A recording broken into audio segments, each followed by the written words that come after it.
Hola, ¿qué tal amigos? Bienvenidos un día más, un programa más aquí al Espía del Telón. Hoy un programa pregrabado, no tengo tiempo esta tarde para hacer el directo, así que por supuesto no les iba a dejar sin vídeo ya que hay mucho que hablar. Había juntado unos cuantos artículos de la temática para este vídeo sobre geopolítica de África y una perspectiva también desde Rusia respecto a todo esto, así como otros temas también relacionados con Rusia y haciendo gala de lo que siempre digo al terminar el vídeo, de que el final de un programa es el principio del siguiente. Efectivamente, al final de este programa iremos enlazando cosas de Rusia de las que luego hablaremos en el siguiente programa. También tendremos nuestra sección de noticias, no nos olvidamos de Oriente Medio, también de España, pero por supuesto, como la agenda es la que es, cabe pasar a este artículo. Un artículo que viene de RT, cadena rusa, en español, sobre reclutado por Kiev, detienen al autor del atentado que mató al general ruso Kirillov. El teniente general Igor Kirillov, que encabeza las tropas rusas de defensa nuclear bacteriológica química, murió este martes junto con su ayudante por la detonación de un artefacto explosivo en Moscú. En fin, aquí una imagen del lugar de los hechos. Los investigadores del Comité de Investigación ruso en cooperación con el Servicio Federal de Seguridad, el FSB, y el Ministerio del Interior de Rusia han detenido a un ciudadano de la República de Uzbekistán, nacido en 1995, sospechoso de ser el autor del atentado que costó la vida al jefe de las tropas de defensa radiológica, química y biológica de las Fuerzas Armadas de Rusia, Igor Kirillov, y su asistente Ilya Polikarpov. Comunicó este miércoles el representante oficial del Comité de Investigación ruso, Svietlana Petrenko. Bueno, aquí se supone que es el tipo que han detenido, uzbeco. El detenido fue puesto a disposición del juez de instrucción, con él se llevan a cabo diligencias de investigación. Durante el interrogatorio explicó que fue reclutado por los servicios especiales ucranianos, detalló la vocera. Siguiendo sus instrucciones, llegó a Moscú y recibió un artefacto explosivo improvisado, lo colocó en un scooter eléctrico que aparcó en la entrada del edificio residencial donde vivía Igor Kirillov. Con el objetivo de vigilar la residencia del teniente general ruso, el detenido alquiló un coche compartido donde instaló una cámara de videovigilancia que transmitía en directo las imágenes de la escena para los organizadores del atentado que estaban en la ciudad ucraniana de Dnipro, donde cayó el Oriesnik. Ahí lo dejo. Al ver en la imagen la imagen de vídeo que Kirillov y su ayudante salían del edificio, el detenido detonó el artefacto explosivo a distancia, explicó la vocera. Por cometer este crimen, al autor material se le garantizó una recompensa monetaria de $100.000 estadounidenses y la salida a un país europeo para residir allí. Siempre prometen lo mismo. Indicó Petrenko. Según precisó la investigación, está en curso y trata de identificar a otras partes involucradas en la organización del crimen. Por su parte, desde el FSB ruso señalan que contra el ciudadano uzbeco sospechoso de ser el autor material del doble asesinato se ha abierto una causa penal por los crímenes previstos en el artículo del Código Penal ruso: asesinato, ataque terrorista, tráfico y fabricación ilegal de armas y municiones. En fin, de este modo el detenido se enfrenta a posible cadena perpetua. Vaya que sí. Los miembros de los servicios especiales ucranianos involucrados en la organización del ataque terrorista serán encontrados y recibirán merecido castigo, anunciaron desde el organismo. Bueno, pues nada, mientras bueno, hay más cosas aquí en la noticia. El jefe vale, esto es nada, del pasado, de lo de ayer, no ofrece nada más. Bueno, la agencia Reuters y el medio ucraniano de Kiev Independent, que citaban una fuente en el Servicio de Seguridad de Ucrania, el SBU, reportaron que el atentado contra el teniente general Kirillov había sido orquestado por este organismo ucraniano. Bueno, pues vale, pues ya tienen más información sobre esto. La cuestión es, ¿qué van a hacer sobre el terreno? ¿Le va a caer a alguien un avellano o algo parecido? Bueno, está por ver. Seguro que se vengarán, pero la cosa es que no esperen que esto sea de una forma rápida. ¿Será contundente? Sí, con el tiempo. Así que bueno, eso sí, hay muchos en Rusia que dicen lo que tenían que hacer era volar el edificio donde está Zelensky.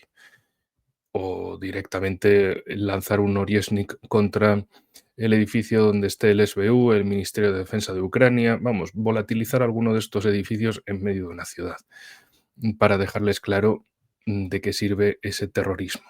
Pero por otro lado también uno puede pensar, joder, pero este señor tan importante que era y en vez de vivir en un barrio cerrado, en un condominio fuera de Moscú, vivía en un edificio más o menos céntrico en Moscú. Dices, madre mía, y con nada más seguridad que un asistente, sin ningún control adicional, sin patrullas, sin guardias en la calle, sin nada. O sea, que me digas, no sé, es el sargento del 105 regimiento de no sé dónde. Bueno, vale, se puede entender porque sargentos hay muchos y tal, pero que me digas que el jefe de las fuerzas nucleares, bacteriológicas y químicas de Rusia, del ejército ruso, estaba con nada más de protección que un asistente, sin control, en fin, bueno, se confían demasiado. Pero, en fin, amigos, vamos a la parte del tema que les había prometido para hoy, bueno, que está en el título del vídeo y en la portada, África. Encontré el siguiente artículo en Catejón, medio ruso, que habla del análisis de las amenazas actuales en la región centroafricana. Y aquí está, señalan esa región centroafricana. Después hablaremos de Transformar África, el proyecto Transaqua muestra el camino. Un artículo de Atul Aneja que se refiere sobre todo al lago Chad. A partir de ahí, también veremos más cosas de Rusia con varios artículos de Coripco. Por un lado, nos hablará de Rusia y Pakistán ampliarán globalmente la cooperación en el sector de los recursos.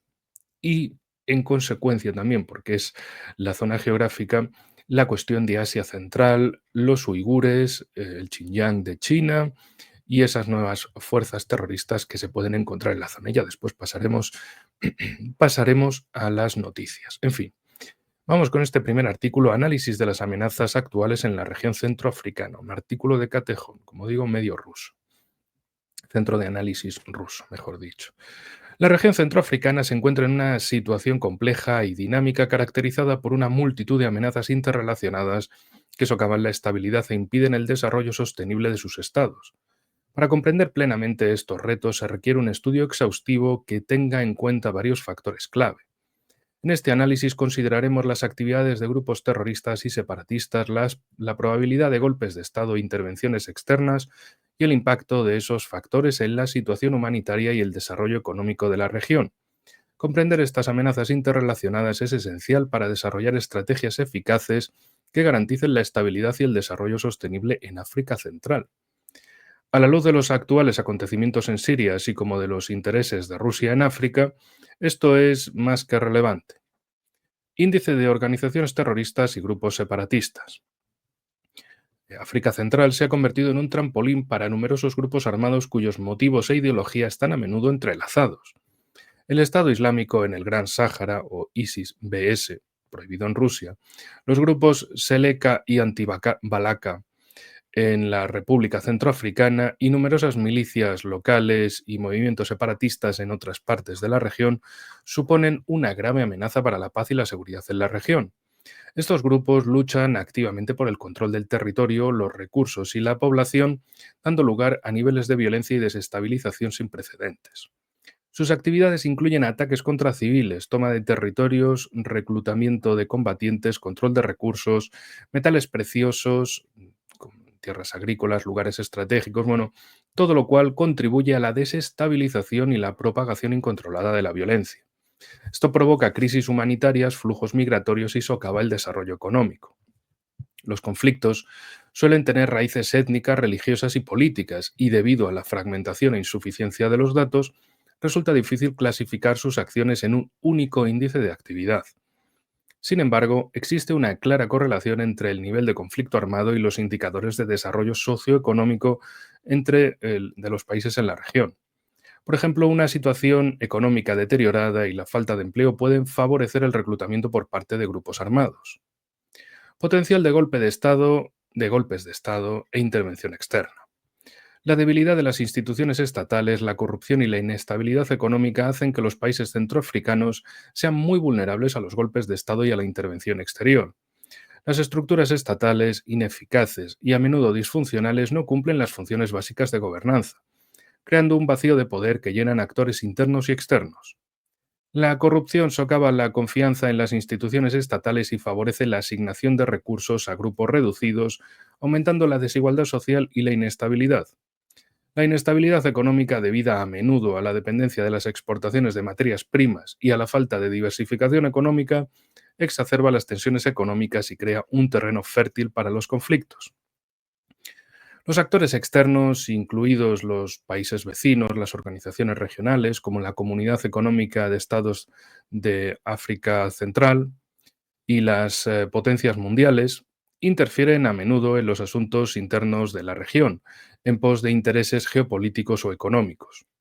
Estas injerencias pueden adoptar diversas formas, desde la prestación de ayuda militar a determinados regímenes para mantenerlos en el poder hasta la financiación encubierta de grupos armados para lograr sus objetivos estratégicos, incluido el control de los recursos naturales o la influencia en los procesos políticos regionales. La manipulación de los procesos políticos puede incluir el apoyo a fuerzas progubernamentales o de la oposición para lograr sus objetivos, como el control de los recursos naturales o la influencia en los procesos políticos regionales. Impacto de las amenazas sobre la situación humanitaria y el desarrollo económico. Los conflictos armados y la inestabilidad política en África Central han tenido consecuencias catastróficas en forma de migraciones masivas, profundas crisis humanitarias y drástica ralentización del crecimiento económico, del desarrollo económico. El colapso del Estado de Derecho, la destrucción sistemática de las infraestructuras, desde las de primera necesidad hasta las sanitarias y educativas, y la salida masiva de inversiones, han provocado un fuerte aumento de la pobreza y un drástico deterioro de la calidad de vida de la población.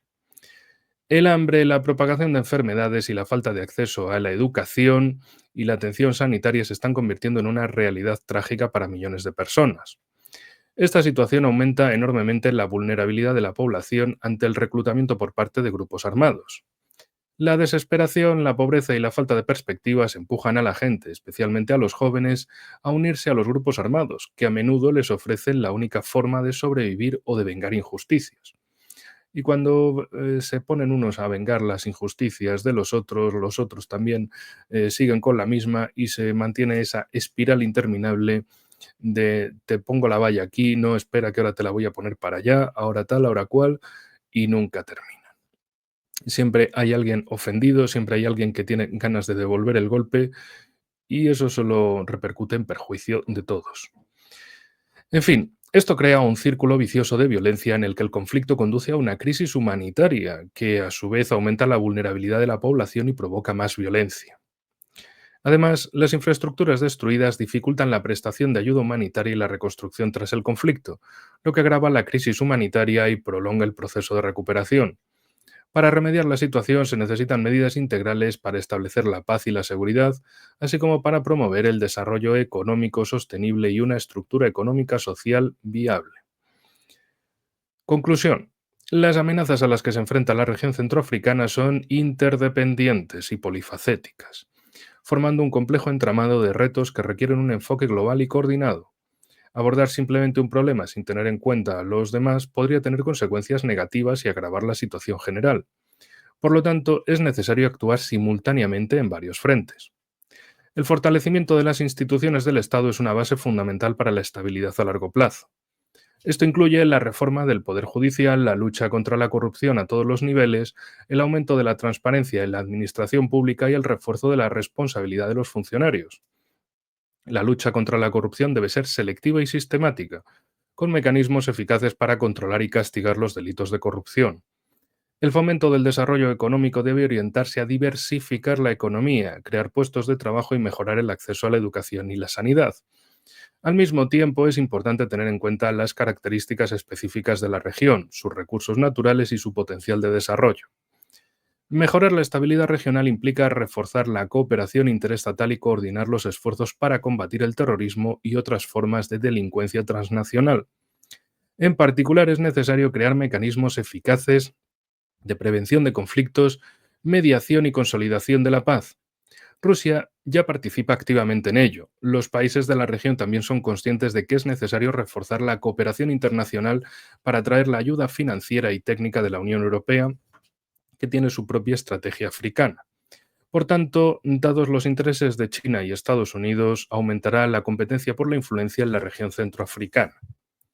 Bueno, es un artículo bastante burocrático, como han podido notar, un artículo muy analítico, sin grandes alardes, demostrativo, sencillo y sobre todo, básicamente se refiere a fortalecer la estatalidad de estos países, fortalecer la economía y acabar con los grupos terroristas, con la violencia interna. Y como digo, el tema de África me interesa especialmente porque, a ver, por la parte que me toca, estoy en España. Y es que lo de África literalmente se ve desde el sur de España. Es una desgracia o un problema en la medida en que se gestione de un modo u otro, o se considere de un modo u otro, se considere como una oportunidad o una desgracia que tenemos al lado. En el caso de Rusia o de China o de Estados Unidos, lo ven como una posibilidad, bueno, en el caso de Estados Unidos es una zona de influencia de quita a los europeos que ya me meto yo. En el caso de China es un mercado inmenso, una fuente inagotable de recursos naturales y en la cual también pueden aportar infraestructuras y otros elementos. En el caso de Rusia, más que infraestructuras, sobre todo es una cooperación industrial y de seguridad, particularmente en el sector de la agricultura, así como de otros recursos naturales, los, digamos, recursos fuertes energéticos, minerales estratégicos y demás, que Rusia tiene a mansalva, pero también todo esto hay que considerarlo en un ámbito de conflicto global. Es decir, desde Occidente, particularmente Europa, imponen sanciones o bueno, ellos en Europa se imponen sanciones contra Rusia que luego Estados Unidos dice, ya veremos, pero los tontos en Europa pues se lo toman en serio, dicen, pues yo más que nadie voy a sancionar. Y Rusia dice, ah, sí, pues no os preocupéis, que yo tengo recursos naturales de sobra e imagínate tú que luego vosotros estéis mirando África como un supermercado de precios bajos y resulta que ahí os encontréis a Rusia también. En fin, como digo, es un problema o una oportunidad. Todo depende del enfoque que se le ponga. Evidentemente, teniendo personajes en la diplomacia europea, antes Borrell, ahora Caja Callas, cuya única prioridad es joder a Rusia y destrozar más Oriente Medio, pues difícilmente vamos a ver el tema de África como una oportunidad para un desarrollo compartido y, entre otras cosas, terminar con la cuestión de la inmigración masiva, que eso pues tampoco se termina poniendo ametralladoras, sino simplemente ametrallando a las mafias que trafican con personas, lo cual eso nos llevaría a lo mejor a tener que ametrallar a alguien que está en los palacios de gobierno o los congresos de países europeos.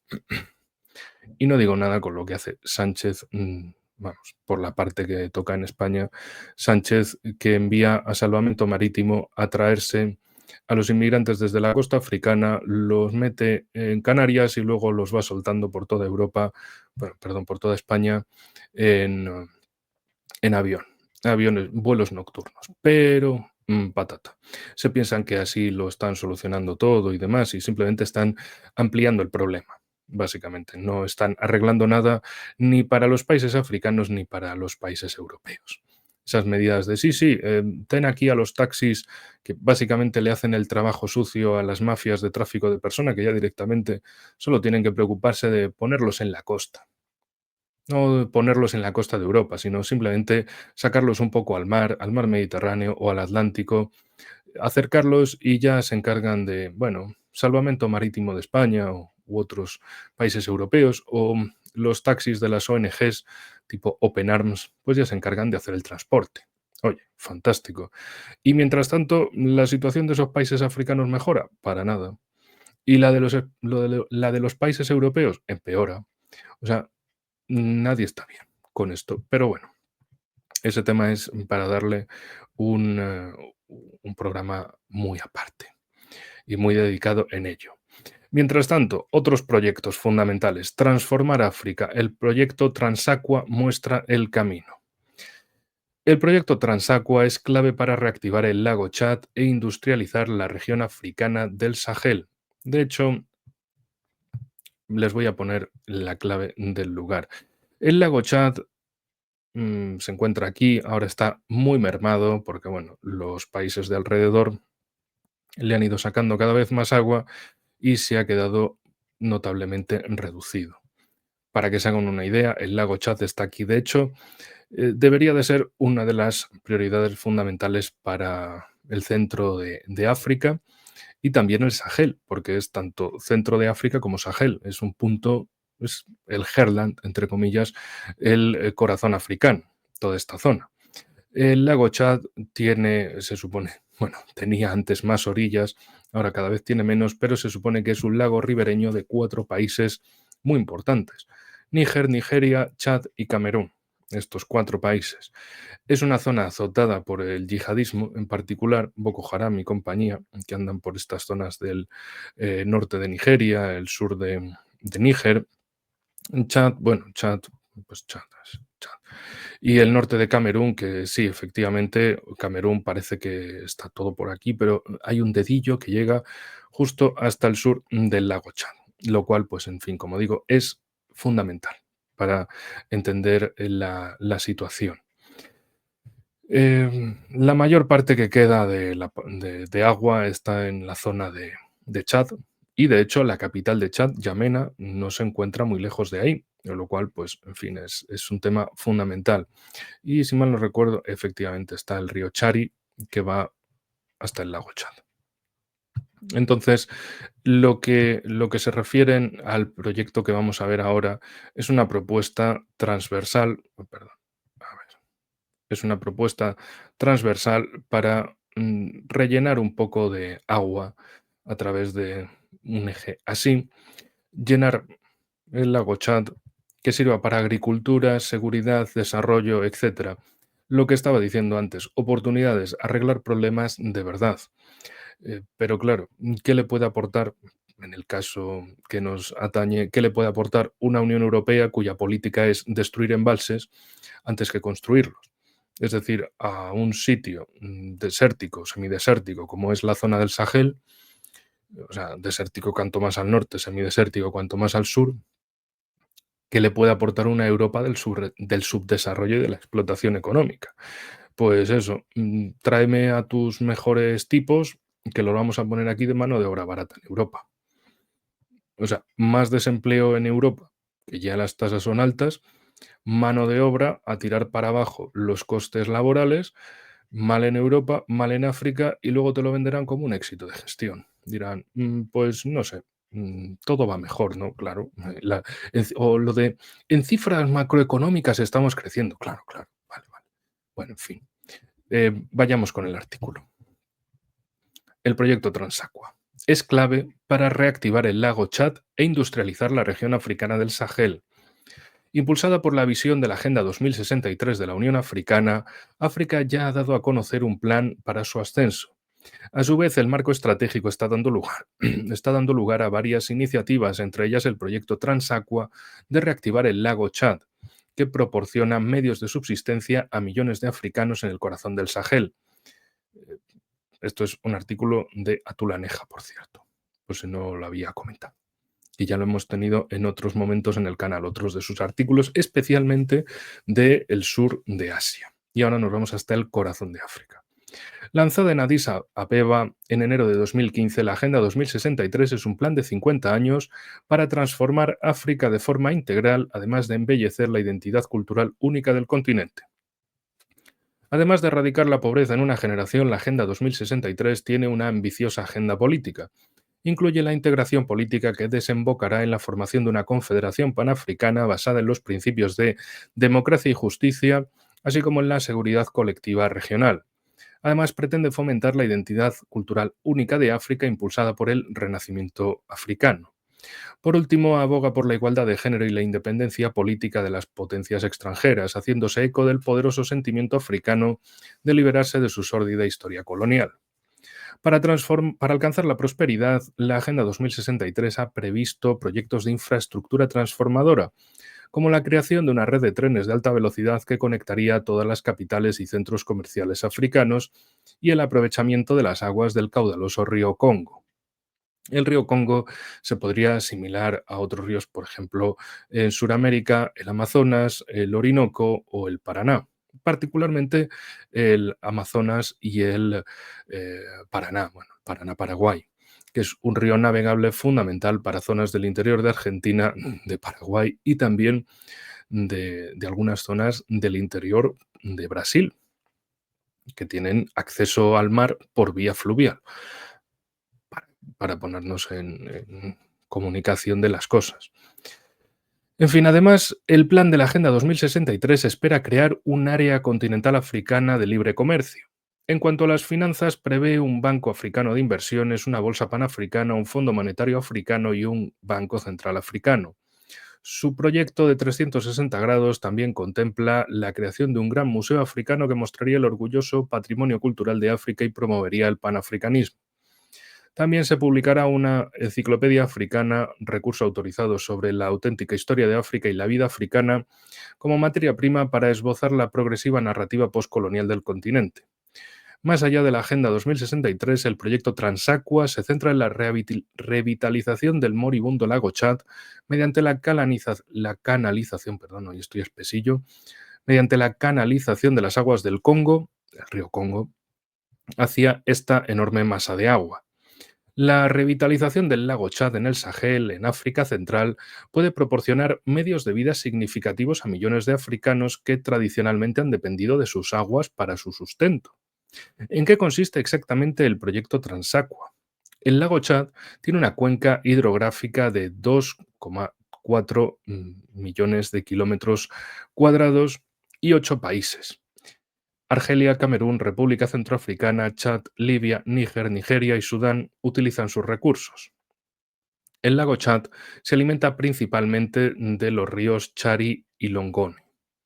Recuerden que el Chari precisamente es el que viene por la capital de Chad, Yamena. Sin embargo, el lago Chad sufre un doble golpe. Esta gigantesca masa de agua de África Central se ha reducido de 25.000 kilómetros cuadrados en 1973 a 2.500 kilómetros cuadrados en 2025, perdón, en 2015. Vamos, una bajada brutal. Mientras que la disponibilidad de agua se ha reducido drásticamente, la población ha aumentado casi 4 veces, de 8 millones a casi 30 millones. La grave escasez del agua que sufren los habitantes de los 4 países ribereños del lago, Nigeria, Camerún, Níger y Chad, así como otros que dependen de él, está teniendo importantes consecuencias humanitarias, ecológicas y sociales. No es de extrañar, por tanto, que a raíz de este conflicto humanitario, Boko Haram, el temido grupo terrorista, haya levantado su fea cabeza en la región, especialmente en Nigeria, lo que les comentaba antes. Para mitigar la sequía en torno al lago Chad y convertir la zona en productora de alimentos, la Comisión de la Cuenca del Lago Chad, o LCBC en inglés, integrada por 6 países, tendrá que poner más empeño en encontrar soluciones innovadoras. Según la empresa italiana Bonifica, el proyecto Transaqua requerirá la creación de un enorme sistema de vigilancia. Este centro neurálgico, a su vez, deberá realizar varias tareas simultáneamente, entre ellas estudiar las consecuencias del cambio climático en la zona y coordinar los proyectos nacionales y transnacionales que están en marcha en esta región. En segundo lugar, no hay otra opción que desviar las aguas de la vasta cuenca del río Congo hacia el lago Chad. Esto puede lograrse no solo construyendo una serie de presas. Un canal de 2.400 kilómetros llevaría el agua al lago. Como consecuencia, más de 1.500 metros cúbicos por segundo, que es solo el 5 al 8% del caudal medio del Congo, se entregarían al lago Chad, más que su caudal actual. Simultáneamente, se generaría energía hidroeléctrica en varios puntos del trayecto donde surgirán nuevos municipios industriales. El coste total del proyecto superaría los 50.000 millones de dólares.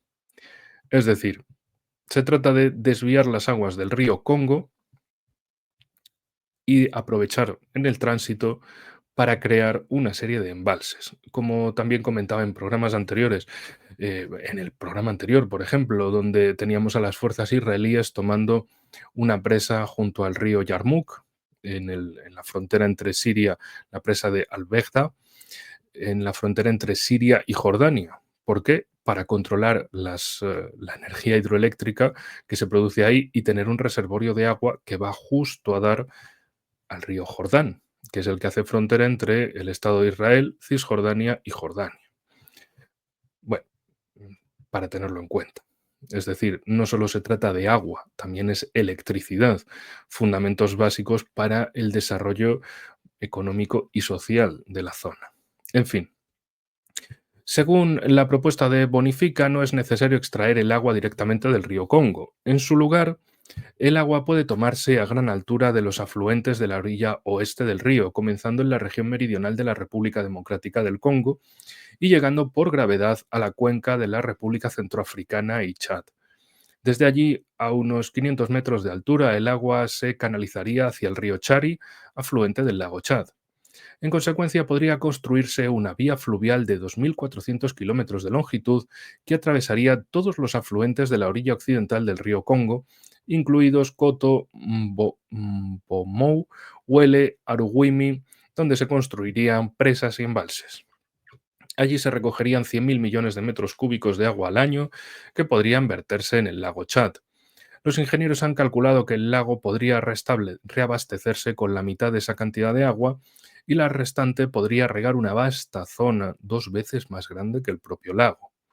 Es decir, agricultura, alimentación, sostenimiento de la población y de industria relacionada también que necesita agua.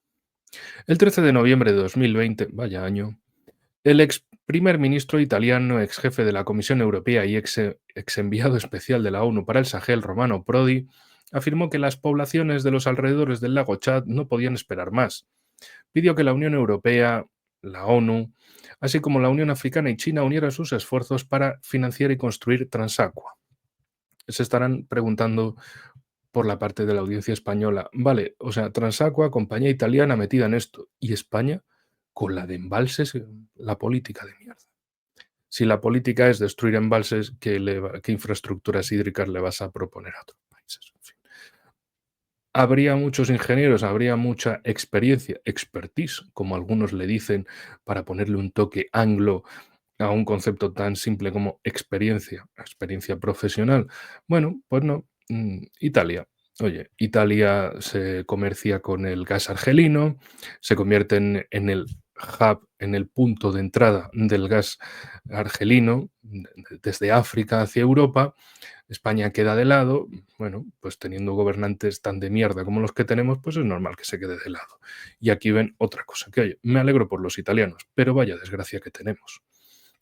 En fin, de hecho, la entrada de China en el proyecto podría cambiar las reglas del juego. China se convirtió en un actor en gran medida debido a las dificultades financieras de Nigeria, que hasta ahora había sido el principal actor que respaldaba el proyecto.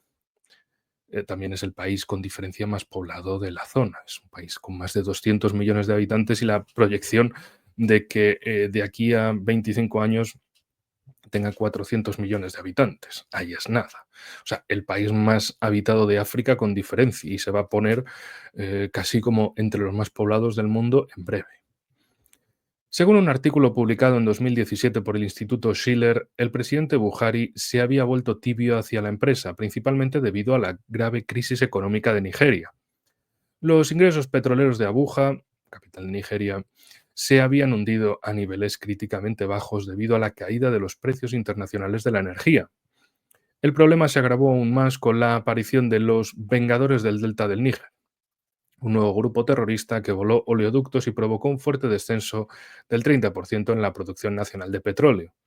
Además, Nigeria, con problemas de liquidez, tuvo que desviar importantes recursos para luchar contra el grupo terrorista Boko Haram, lo que apenas dejó fondos para el plan Transaqua.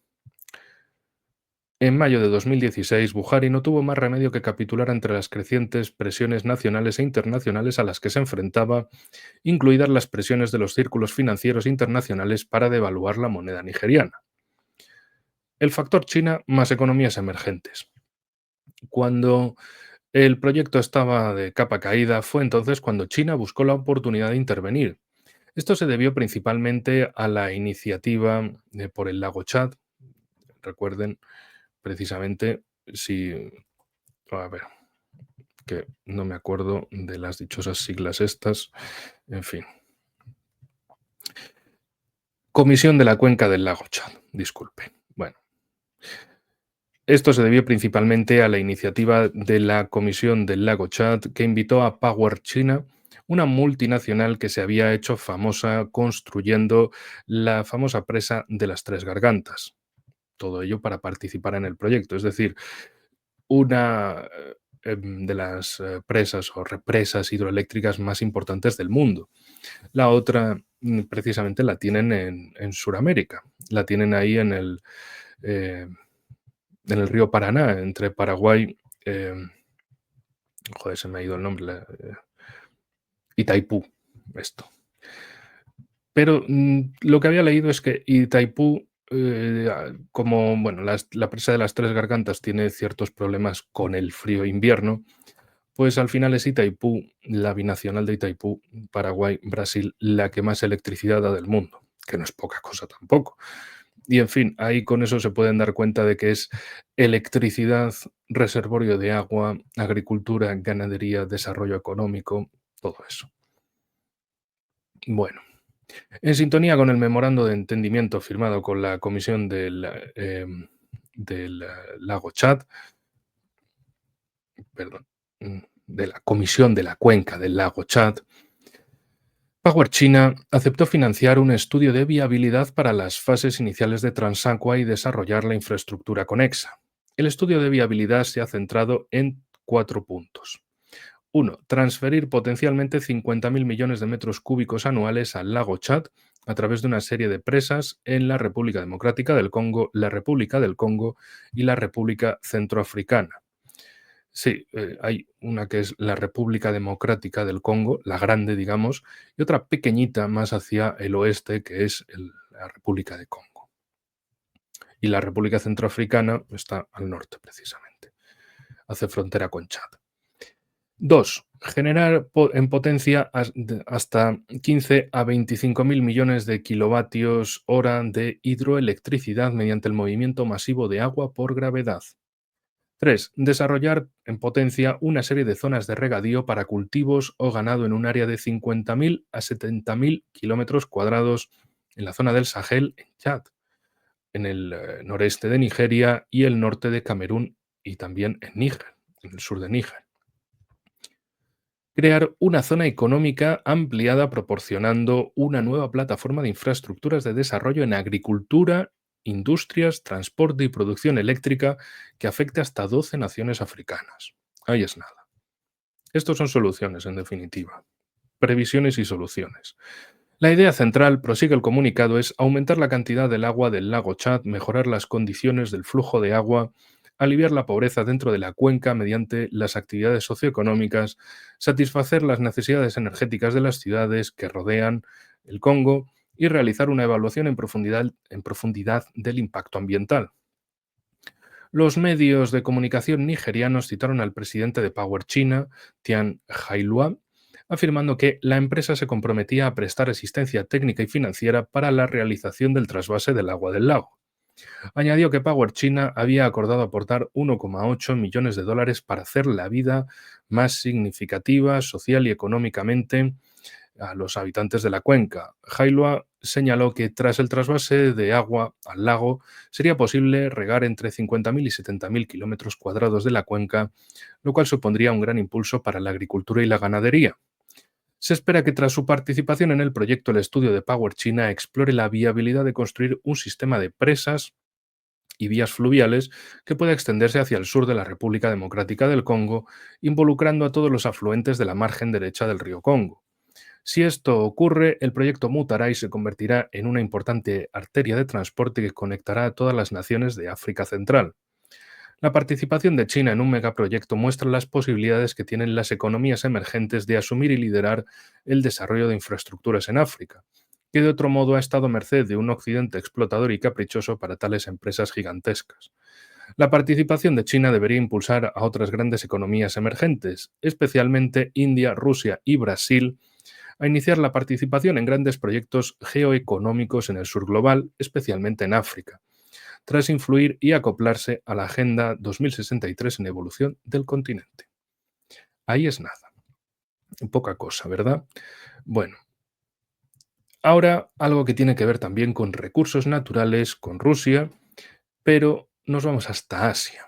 Rusia y Pakistán ampliarán globalmente la cooperación en el sector de los recursos. Un artículo de Antio Koripko que sabe mucho tanto de Pakistán como de Rusia. Pakistán quiere reducir su desproporcionada dependencia de China, de ahí que prefiera que Rusia modernice su infraestructura de recursos en lugar de China, lo que se alinea con los objetivos estratégicos de Estados Unidos. Ahora verán. El Express Tribune informó sobre los resultados de la novena Comisión Intergubernamental Pakistán-Rusia sobre la cooperación comercial, económica, científica y técnica. El protocolo que firmaron amplía ampliamente la cooperación en el sector de los recursos. Esto incluye la exploración energética y minera, los servicios petrolíferos, un gasoducto y la comunicación industrial, así como normas compartidas, equipos, gas natural licuado, cooperación en materia de carbón y productos químicos, así como la gestión de la energía hidroeléctrica y el agua. Coripco nos señala varios antecedentes, varios artículos del 31 de julio, 19 de septiembre, 9 de octubre, relativos a evaluación de las perspectivas de la hoja de ruta estratégica de Pakistán para el comercio con Rusia.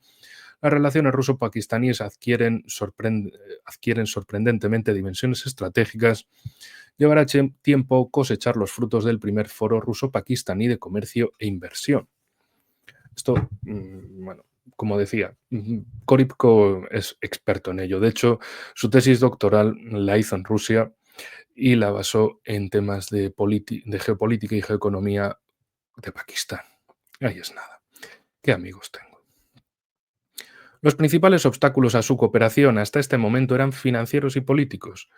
El primero en relación con la infame falta de fondos de Pakistán, el segundo debido a la influencia de Estados Unidos sobre su gobierno. Sigue sin estar claro cómo se superaron, pero podría ser que Pakistán ofreciera a Rusia participaciones preferentes en estos proyectos en lugar de dinero en efectivo, mientras que Estados Unidos podía haber permitido que esto ocurriera para que la decrépita infraestructura de recursos de su aliado histórico se modernizara por fin.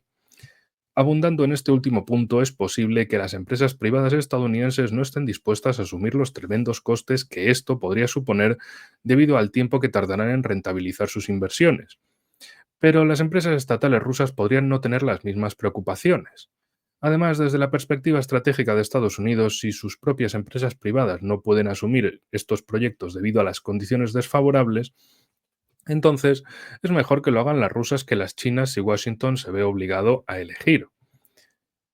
Ello se debe a que Estados Unidos compite con China por la influencia sobre Pakistán, no con Rusia, que nunca se acercará ni de lejos al nivel de influencia de ambos allí. Aunque a los observadores les pueda parecer que las incursiones de Rusia en materia de recursos estratégicos en Pakistán podrían erosionar la influencia estadounidense, en realidad sirven de contrapeso a la de China, al negociar a la República Popular más influencia en este sector. Esto no afecta a la principal influencia de Estados Unidos sobre el ejército, el sistema político y las élites de Pakistán. Visto desde una perspectiva de suma cero ciertamente controvertida, el crecimiento gradual de la influencia rusa en partes de la economía pakistaní erosiona, por tanto, la influencia de China sobre el país, lo que refuerza la posición estratégica global de Estados Unidos. La sancionada Rusia necesita urgentemente nuevos mercados y está dispuesta a pagar costes más elevados para acceder a ellos con tal de que se le prometan altas tasas de rentabilidad a largo plazo mediante participaciones preferentes en estos proyectos, lo que explica su interés nacional en este contexto. Los lectores también deben ser conscientes de que esto forma parte del Pivot to South Asia, es decir, el pivotaje hacia el sur de Asia, de Rusia, que describió Koripko en detalle en otro artículo a finales del mes pasado y que pretende evitar de forma preventiva una dependencia desproporcionada de China. Pakistán también quiere reducir su propia dependencia de China, de ahí que prefiera que Rusia modernice su infraestructura de recursos, lo que coincide con los objetivos estratégicos de Estados Unidos. Si esta tendencia continúa, algún día sería posible hablar de la interacción ruso-estadounidense-China en Pakistán. Volvemos al mapa, amigos. Recuerden, básicamente, lo del proyecto lo buscarían por todas estas zonas. Ese proyecto aquí, República Democrática del Congo, República Centroafricana y la zona del lago Chad. Pero a lo que nos estábamos refiriendo ahora es a Pakistán. Rusia y Pakistán. Por supuesto, todo tiene también que encajar con el corredor de transporte internacional norte-sur, Rusia, Irán, India, y las relaciones, como dice Koripko, de ese pivotaje hacia el sur de Asia para contraponer el sur de Asia con las relaciones hacia China. Y ahí tener Irán, Pakistán, India como mercados fundamentales desde un punto de vista geoeconómico de proyectarse Rusia no solo a una dependencia con China, sino diversificar. Puede haber mucho trato, mucho lo que quieran, pero diversificar y tener siempre varias opciones sobre la mesa para no depender de alguien, porque a lo mejor hay muy buenos acuerdos en un momento, cambia un gobierno u otro y se va todo por el sumidero. Entonces siempre es mejor tener diferentes alternativas. Y ahora, por cierto, amigos, por eso en Rusia, África, Pakistán, Asia Central. Pakistán, al fin y al cabo, tiene las zonas nortes colindantes con Asia Central. Y el artículo que ahora nos brinda Koripko y que yo les traigo en traducción, como los anteriores, salvo el de RT, que evidentemente es de RT, pero los que les traigo desde geopolítica.ru, eso sí que se los traduzco. La amenaza separatista uigur podría llegar más allá del Xinjiang chino. Combatientes del Partido Islámico del Turquestán en un lugar desconocido, supuestamente en Siria. Foto del sitio web del Partido Islámico del Turquestán. Es decir, estos elementos que han estado luchando para Hayat Tahrir al-Sham, que los calculan en unos 30.000 y que evidentemente en cuanto termine la aventura en Siria van a ir a por China. Y lo de Uzbekistán, pues también, el uzbeco detenido por terrorismo por haber asesinado a Igor Kirillov e Ilya Polikarpov, vamos, el jefe de las tropas de defensa radiológica, química y biológica de Rusia y su asistente, uzbeco. Turcos, uzbecos y uigures son los que forman el grueso de las tropas de Hayat Tahrir al-Sham, es decir, de la nueva versión de Al-Qaeda con otro nombre. En fin, Asia Central, Pakistán y Rusia podrían estar pronto en el punto de mira de los terroristas.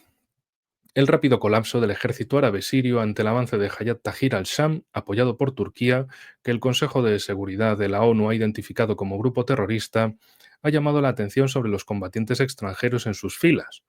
Entre estos combatientes extranjeros destacan los uigures de la región autónoma china de Xinjiang. Antes luchaban contra China como parte del movimiento islámico del Turquestán Oriental, pero hace unos años se rebautizaron como Partido Islámico del Turquestán. Independientemente del nombre con el que se presenten, el grupo ha estado involucrado en Idlib desde 2017, cuando comenzaron a circular informes sobre sus colonias en ese rincón de Siria. La organización tiene un historial de colaboración con grupos terroristas como Al-Qaeda en apoyo a la búsqueda de escindir un Estado uigur en China. Por eso fue designada como grupo terrorista por el Consejo de Seguridad de la ONU. Estados Unidos retiró su propia designación a finales de 2020 alegando que el grupo había quedado inactivo, pero ahora se sabe que no era cierto, para variar. Miembros del grupo acaban de publicar un vídeo desde Siria en el que llaman a la yihad militante contra China. Yang Xiaotong contribuyó con un detallado artículo en el Asia Times sobre este tema bajo el título China tiene motivos para estar aterrorizada por la Siria gobernada por los rebeldes. Dos de los puntos más importantes son que el Partido Islámico del Turquestán está reclutando miembros de Asia Central y que podría restablecerse en Afganistán para llevar a cabo ataques contra el corredor económico China-Pakistán. Aquí, en fin, tenemos la cuestión fundamental antes con Pakistán, para que vean. El corredor económico China-Pakistán básicamente es el que va desde Kashgar, en China, hasta Gwadar, en la costa pakistaní, es decir, atraviesa en un eje norte-sur el propio país de Pakistán, es decir, desde las montañas, desde los 8.000 que separan a China de Pakistán, llega hasta las desérticas costas del Baluchistán pakistaní. Precisamente ahora hablaremos de eso. El corredor está considerado el proyecto estrella de la iniciativa de la Franja y la Ruta y durante años ha sido el objetivo de los ataques del Ejército de Liberación del Baluchistán que Pakistán, China e incluso Estados Unidos han designado como organización terrorista. Ese Ejército de Liberación de Baluchistán, o BLA por sus siglas en inglés, ha intensificado sus ataques desde que los talibanes afganos reconquistaron Afganistán y dieron refugio a Tehrik y Talibán Pakistán, TTP, por sus siglas directamente en su idioma original. Bueno, pues tanto el Ejército de Liberación de Baluchistán y el Tehrik y Talibán Pakistán se consideran ahora aliados informales. Ambos buscan dañar al Estado pakistaní. El BLA quiere crear un Baluchistán independiente, mientras que el TTP pretende imponer una dictadura islámica radical.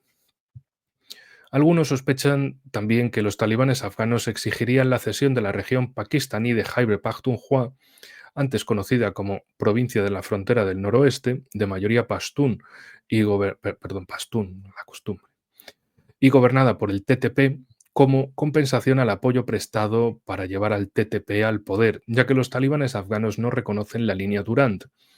Como breve, bueno, si no luego, sí, rápidamente se lo digo. La cuestión, Pakistán está dividida en diferentes regiones, cada uno es de su padre y de su madre, como lo había comentado antes, y básicamente tenemos lo siguiente.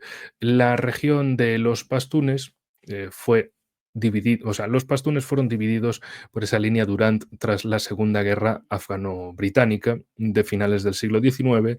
Básicamente los británicos, jugando en ese divide y vencerás, dijeron, los pastunes son el pueblo más fuerte y belicoso en la zona, así que vamos a dividirlos. Dejamos a los de un lado en el Raj británico y a los otros en un reino de Afganistán que sea un estado dependiente. Dependiente porque básicamente les daban armamento y dinero para que les protegieran la frontera frente al imperio ruso, en el denominado Gran Juego. Entonces va por ahí. Kabul no reconoce esa línea Durand, no reconoce esa división de los pastunes y lo que quiere es precisamente retornar. Y que al fin y al cabo se ven, bueno, Afganistán existe desde hace siglos, en el caso de Pakistán existe desde 1947. En el caso de Pakistán, si le quitas el Islam, es que los demás se parecen lo que un huevo a una castaña. Y ni eso. Vamos, el tocino con la velocidad. Es decir, en cada región son etnias e idiomas totalmente distintos. Las diferencias entre unos y otros son descomunales. Como digo, si se quita la parte del Islam es que no coinciden en nada. De hecho, recuerden que en la independencia Pakistán estaba conformado por el Pakistán Oriental y el Pakistán Occidental. El Pakistán Oriental se independizó en 1971 y es lo que ahora se conoce como Bangladesh. Pero claro, entre la mayoría demográfica punjabí del Pakistán actual con los bengalíes de Bangladesh, pues eso, es que si le quitabas el factor islámico no se parecían en nada, eran pueblos totalmente distintos, idiomas distintos, nada que ver los unos con los otros, pero bueno, en fin. Sigamos con el artículo. Los talibanes afganos mantienen relaciones positivas con China, por lo que no verían con buenos ojos la llegada del Partido Islámico del Turquestán a Afganistán. El problema, sin embargo, es que los talibanes afganos no tienen pleno control sobre su territorio, como demuestra la existencia continuada de células del Estado Islámico en el Jorasán allí. También acogieron anteriormente al Partido Islámico del Turquestán de acuerdo con el principio de proporcionar refugio a todos los grupos musulmanes afines con la petición de que los grupos no amenacen a otros.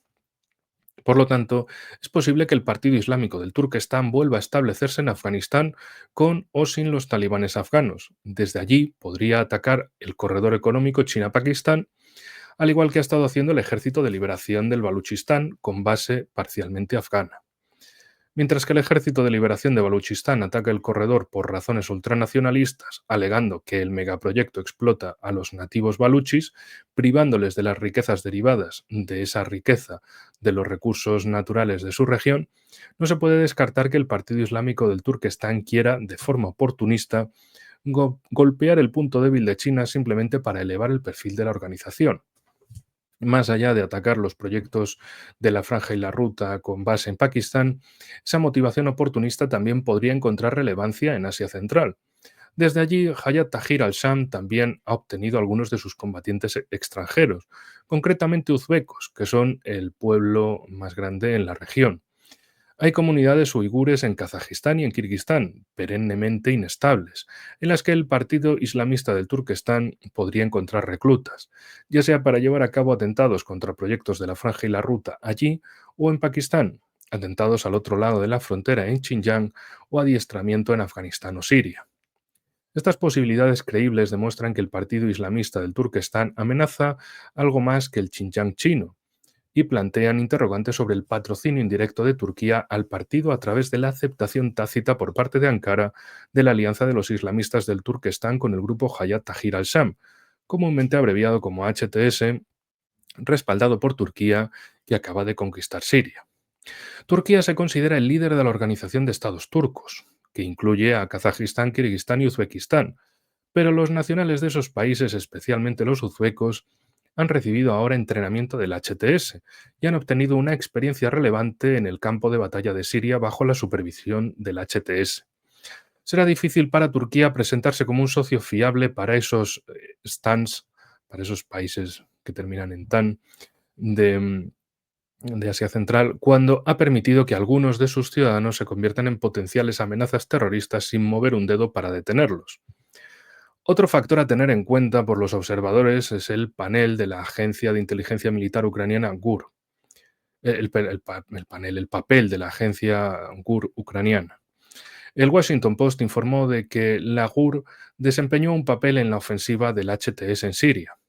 Anteriormente, Kiev había apoyado a los militantes tuaregs contra Wagner en Malí y antes de eso había apoyado a las Fuerzas Armadas sudanesas contra las Fuerzas de Apoyo Rápido en Sudán, supuestamente respaldadas por Wagner, por lo que su respaldo al HTS no es sorprendente. Sin embargo, el GUR contemporáneo es también un proyecto de la CIA, como informó el Washington Post a finales de 2023. Surge así la posibilidad de que la CIA utilice al GUR ucraniano como un proxy plausiblemente negable para gestionar o al menos alentar la expansión del Partido Islámico del Turquestán a la región geoestratégica de Asia Central entre Rusia y China. Vamos, otra vez la conexión ucraniana de por qué están tan contentos con Ucrania, porque les ofrecen también voluntarios para todo.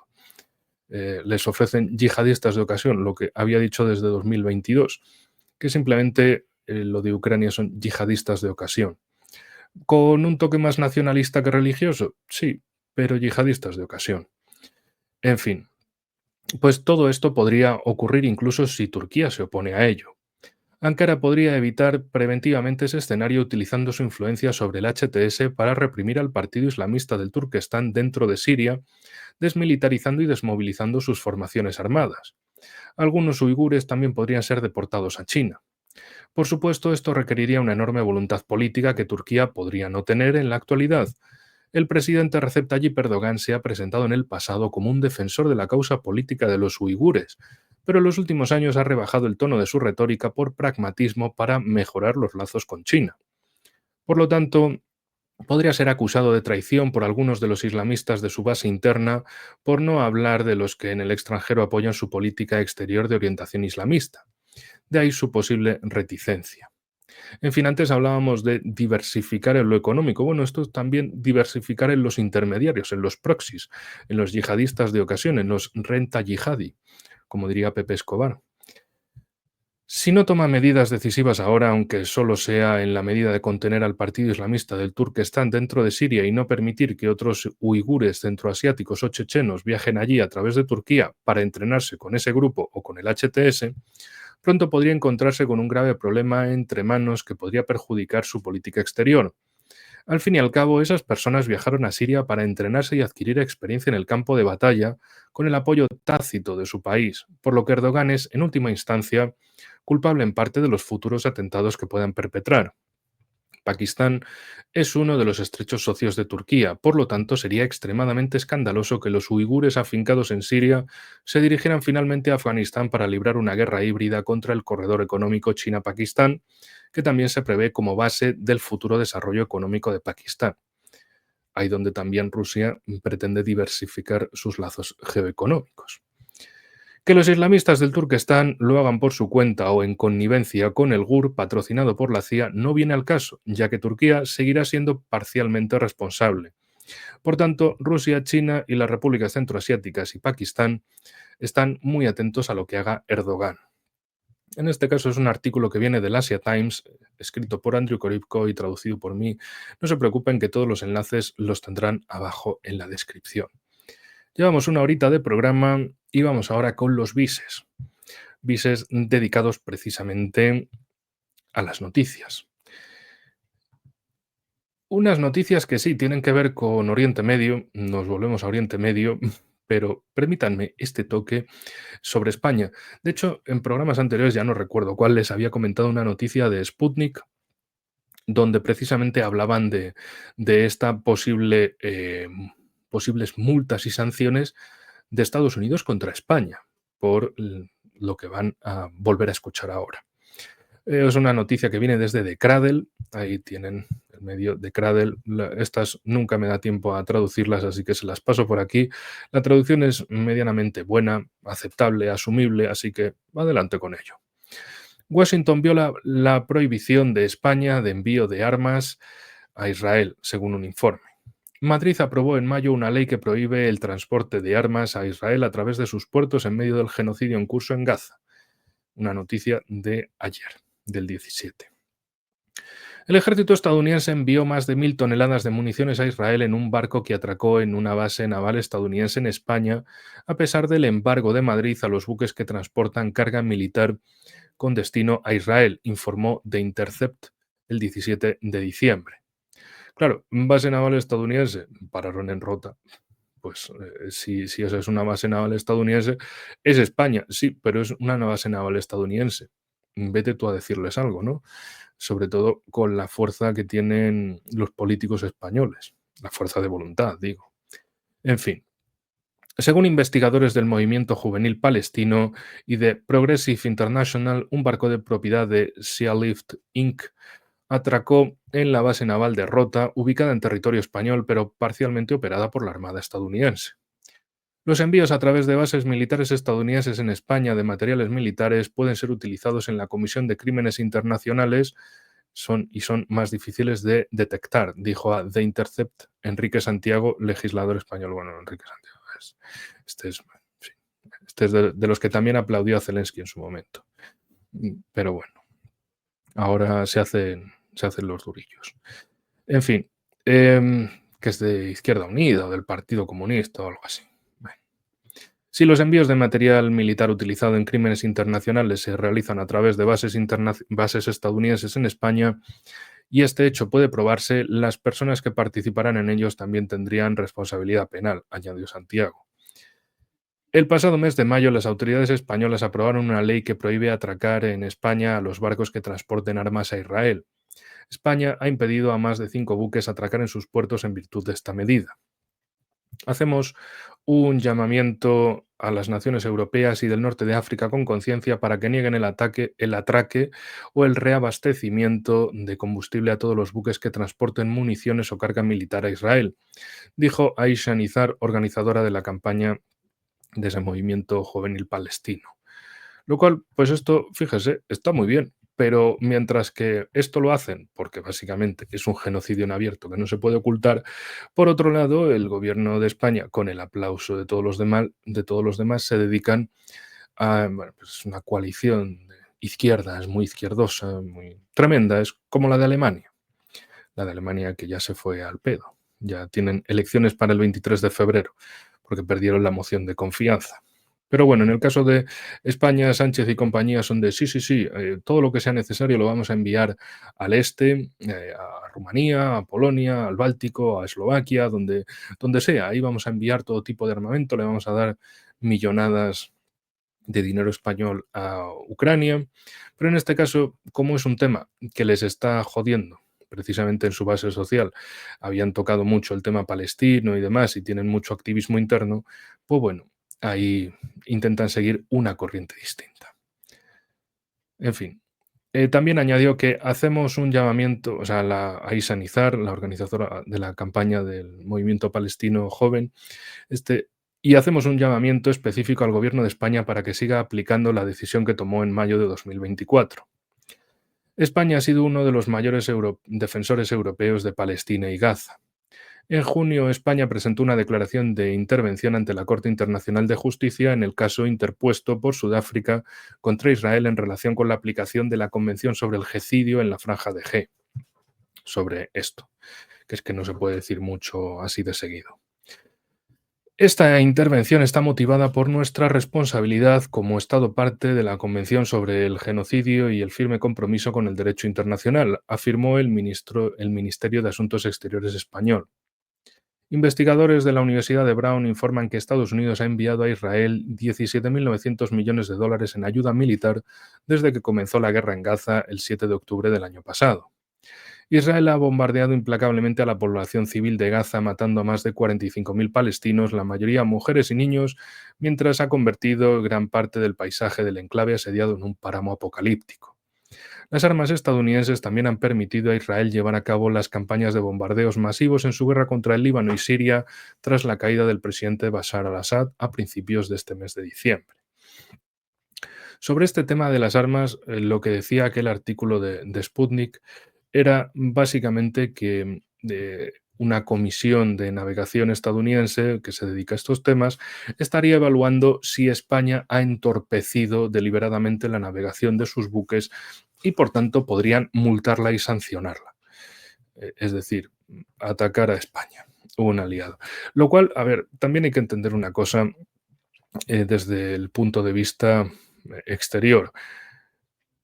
Puede parecer que están haciendo las cosas bien, pero viniendo del gobierno de Sánchez y compañía, esto solo puede ser causar problemas con todos, y no sacar ningún beneficio en claro. Por ejemplo, eh, apoyaron a Marruecos contra Argelia. Argelia se enfadó, pero luego apoyaron al Frente Polisario frente a Marruecos, y Marruecos se enfadó. Y dejaron tirado a los del Frente Polisario, y también se enfadaron, todos enfadados. O sea, todo mal, todo mal.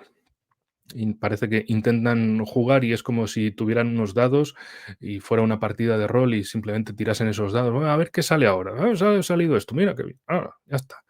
Y en el caso de Oriente Medio, pues lo mismo. En un momento eran de sí, sí, sí, Israel tiene derecho a... Se fueron allí todos consternados también a hacerse sus fotitos y demás.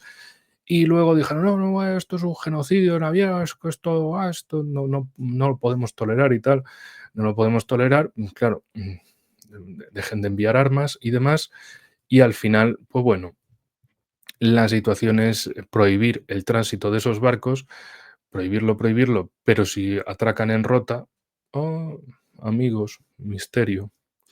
En fin, en último lugar, la nota es polémica en la CNN por el reportaje montado sobre el rescate de prisioneros sirios. La corresponsal internacional en jefe de CNN, Clarissa Ward, ha preparado reportajes en el pasado, ha manipulado reportajes en el pasado y reconoció que sus informes en Siria no han sido veraces. Es la periodista en cuestión.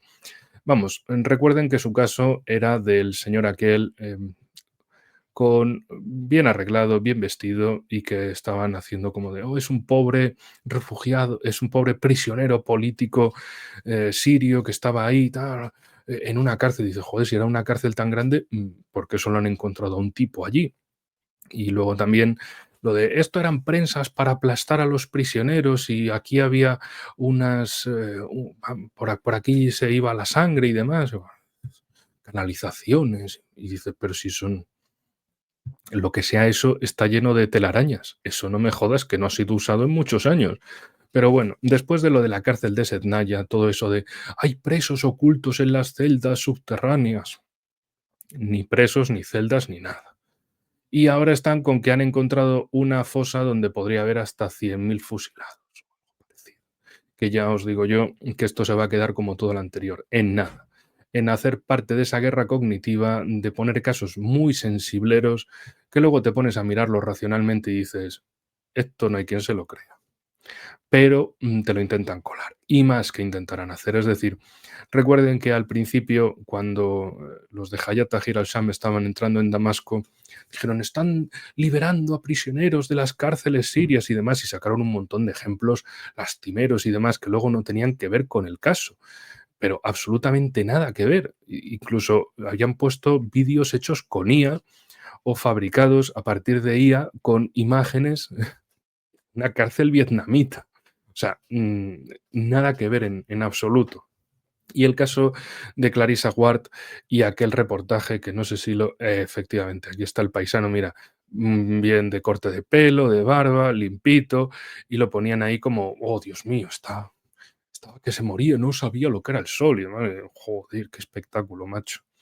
En fin, CNN ha reconocido en un informe presentado por la periodista estrella Clarissa Ward desde Siria que afirmaba haber descubierto a un prisionero en una cárcel de Damasco, o sea, que afirmaba haber descubierto a un prisionero en la cárcel de Damasco y era falso. La descripción del videoreportaje decía que Clarissa Ward descubre a un hombre en una celda en una cárcel de Damasco que afirma ser un ciudadano común encarcelado por el régimen del presidente Bashar al-Assad. Clarissa Ward, perdón, cuando Ward y su camarógrafo, un militante de Hayat Tahrir al-Sham, de lo cual ya debería de ser bastante evidente del asunto, entraron en la celda, un hombre que estaba tendido bajo una manta se levantó de repente y actuó sorprendido al verlos. Afirmó que había estado detenido en la celda durante 3 meses y que no sabía que el gobierno de Bashar al-Assad había caído. Sin embargo, los observadores en línea rápidamente observaron que el informe no era exacto y que había sido preparado para lograr un efecto dramático por Ward y CNN. Efecto dramático, guerra cognitiva, atacar en la mente mediante sensiblería, mediante cosas que digan, míralos, pobrecitos y tal. No te fijes en los detalles, no hagas preguntas, no, simplemente acepta lo que estás viendo. Después de que CNN publicara un enlace al informe en vídeo sobre X, que permanece sin eliminar, una nota de la comunidad marcó el acto como claramente preparado. No hay posibilidad de que un prisionero que se encuentra en la oscuridad pueda mirar con los ojos muy abiertos al sol. Además, su chaqueta está limpia, tiene un corte nuevo de pelo y las uñas limpias, lo que no es posible en las cárceles en Siria, explica la nota. O sea, esta en cuestión y esta nota. No se preocupe que este enlace también se lo dejo abajo.